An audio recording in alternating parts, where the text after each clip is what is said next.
Hi everyone, my presentation is about Yemin Moshe, which was the first Jewish settlement outside of the old city of Jerusalem.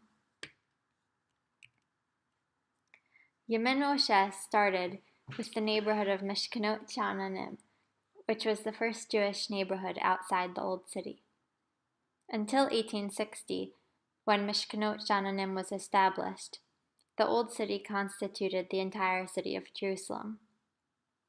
It was started by Sir Moses Montefiore in 1860, along with other Jewish activists and philanthropists.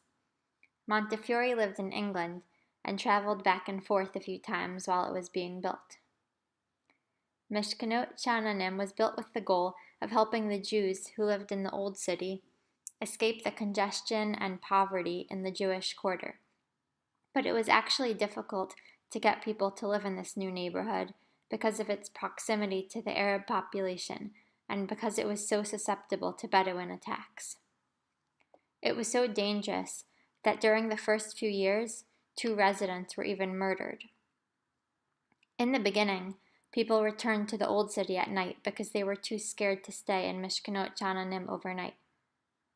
Because it was so dangerous to live there, Montefiore paid people who were willing to move and let them live there for free. Mishkanot Sha'ananim had 28 apartments, 2 synagogues, and a gate that was closed at night. Only in 1898 were the city gates kept open both day and night, almost 40 years after the neighborhood was started. Nowadays, Mishkanot Sha'ananim is used as a guest house for visiting artists. The name Mishkanot Sha'ananim comes from the prophet Isaiah, or Yeshaya, and it means quiet dwellings. In 1892, Mishkanot Sha'ananim was expanded into the city of Yemin Moshe. Plots of land were given away for free, but each family had to build their own house. The neighborhood was built on a few levels, connected by steep stairs, which you can see on the picture on the right. The name Yemin Moshe also comes from a verse in Isaiah, and it means Moses' right arm. The Montefiore windmill in Yemin Moshe is a famous landmark in Jerusalem.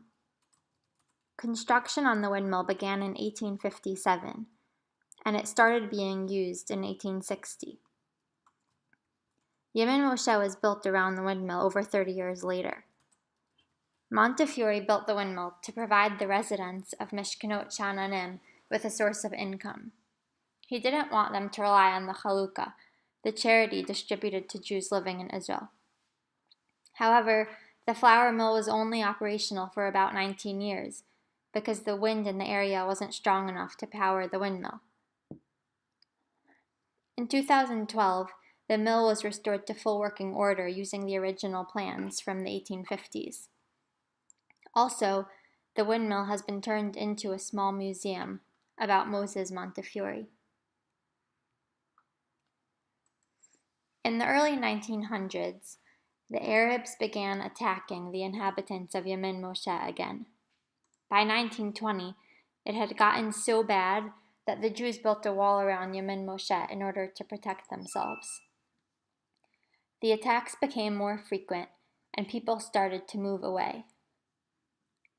By 1948, when the War of Independence broke out, the last inhabitants of Yemin Moshe left.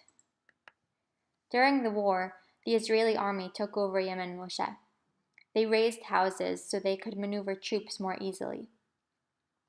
Yemin Moshe was destroyed from the war, and many Israeli soldiers died there during the war.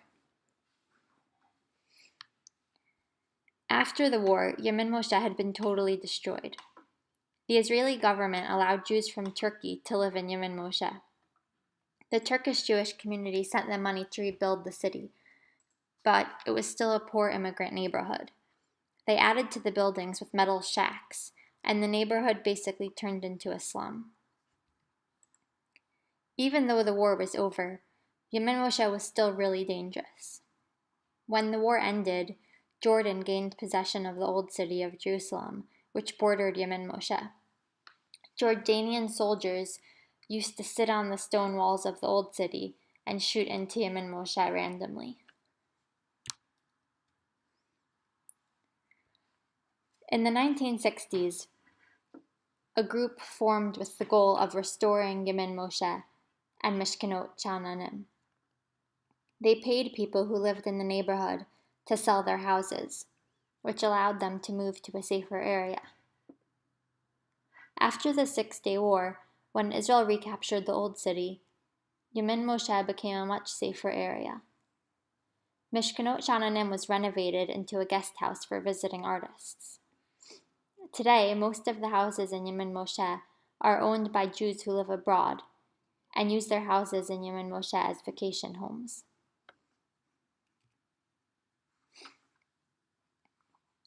Today, the Mishkenot Chananim guest house has housed famous scholars, authors, musicians, and artists, including the artist Marc Chagall, the author David Grossman, and the pianist Arthur Rubinstein. Concerts and art exhibitions are held in Yemin Moshe, which is surrounded by beautiful gardens. Yemin Moshe has, and continues to, influence Israeli art, music, literature, culture, and history.